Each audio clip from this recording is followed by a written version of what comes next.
Hi friends, നമുക്കിന്ന് വേംസെല്ലി കൊണ്ടുവന്നൊരു ഉപ്പുമാവ് ഉണ്ടാക്കിയാലോ. അപ്പോൾ ഞാനിത് ഡബിൾ ഹോസിൻ്റെ റോസ്റ്റഡ് വേംസെല്ലിയാണ് എടുത്തേക്കണേ. അപ്പോൾ നമുക്കിത് ഫ്രൈ ചെയ്യേണ്ട ആവശ്യമില്ല. അതിന് ശേഷം ഇത് ഒരു പാത്രത്തിലേക്ക് കുറച്ച് വെള്ളം ഒഴിച്ചിട്ട് കുറച്ച് ഉപ്പും കൂടിയിട്ട് വേവിച്ചെടുത്തേക്കണേ കേട്ടോ. നല്ലതുപോലെ വെന്ത് പോകരുത്, അപ്പോൾ കുഴഞ്ഞു പോകും. ചെറിയൊരു വേവിനെടുത്തിട്ട് നമുക്കത് ഊറ്റി വെള്ളമൊക്കെ ഊറ്റി കഴിഞ്ഞിട്ട് വെച്ചേക്കണേന്. അതിന് ശേഷം കുറച്ച് സവാള, പച്ചമുളക്, വെളുത്തുള്ളി, കടുക് ആദ്യം തന്നെ പൊട്ടിക്കണം കേട്ടോ. നമ്മൾ ശരിക്കും ഉപ്പുമാവ് വെക്കണ പോലെ തന്നെ.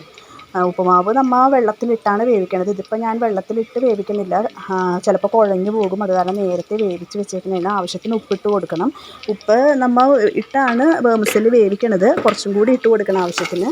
അതിന് ശേഷം നെയ്യും ഓയിലും ആണ് ഒഴിച്ച് കൊടുത്തേക്കുന്നത്. രണ്ടും കൂടി മിക്സ് ചെയ്ത് നെയ്യിൻ്റെ ടേസ്റ്റ് ഒഴിക്കുമ്പോഴേക്കും ഒരു പ്രത്യേക ടേസ്റ്റാണ്. അതിന് ശേഷം നമുക്കിത് ഇതിലേക്ക് ഇട്ട് കൊടുക്കാം. അധികം വെന്ത് പോകരുത്. വെന്ത് പോയി കഴിഞ്ഞാൽ ഇത് കുഴഞ്ഞ് കട്ടയായി പോകും. ഇപ്പോൾ കളറ് വേണമെന്നുണ്ടെങ്കിൽ നമുക്ക് കുറച്ച് മഞ്ഞൾപ്പൊടി ആഡ് ചെയ്യാം കേട്ടോ. ഞാൻ അതൊന്നും ചെയ്യുന്നില്ല. അതിന് ശേഷം നല്ലതുപോലെ മിക്സ് ചെയ്ത് കൊടുക്കണം. ഇപ്പോൾ നല്ല ടേസ്റ്റി ആയിട്ടുള്ള വേംസെല്ലി റെഡി ആയിട്ടുണ്ട് കേട്ടോ. അപ്പോൾ നമുക്ക് വൈകുന്നേരമൊക്കെ ഒരു സ്നാക്കായിട്ട് ഇതെടുക്കാം. വെറുതെ നമുക്ക് കഴിക്കാം. ഒന്നും ഇതിൻ്റെ കൂടെ കറിയൊന്നും ആവശ്യമില്ല. അപ്പോൾ എല്ലാവരും ഇഷ്ടമായെങ്കിൽ ഒന്ന് സപ്പോർട്ട് ചെയ്തേക്കണേ. താങ്ക്